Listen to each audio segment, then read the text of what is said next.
मेरा नाम सोनाली है और मेरी शादी को अभी 2 हफ्ते ही हुए थे।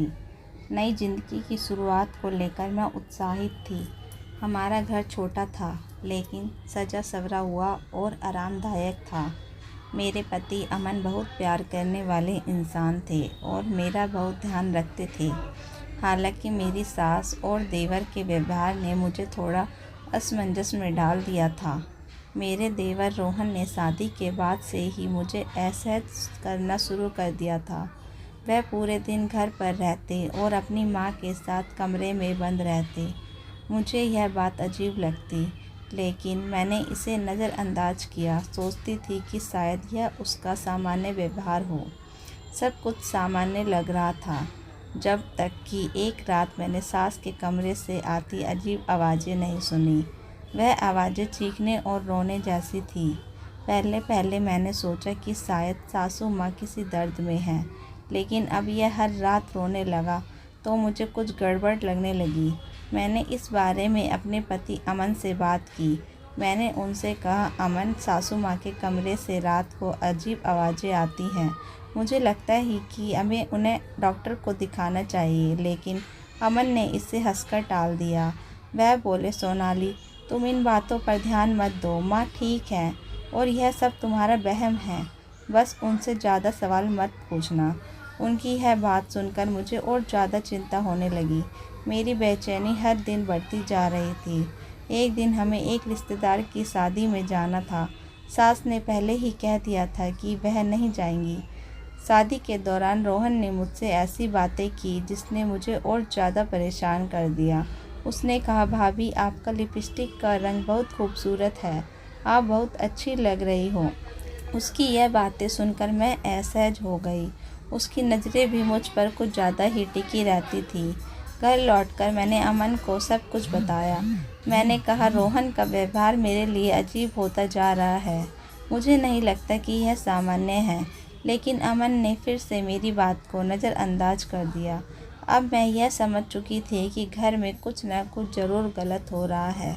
मेरे पास इसे जानने के अलावा कोई विकल्प नहीं था।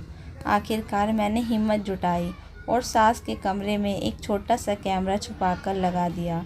अगले दिन जब मैंने फुटेज देखी तो मेरी आंखें फटी की फटी रह गईं। सास के कमरे में जो हो रहा था वह मेरी कल्पना से परे था। मैंने देखा कि हर रात एक अनजान व्यक्ति घर आता था और सास के साथ समय बिताता था। इस घटना ने मुझे झकझोर कर रख दिया।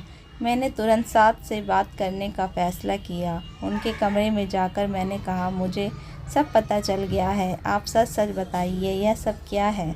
सास कुछ देर चुप रही, फिर धीरे धीरे उन्होंने अपनी सच्चाई बयां की।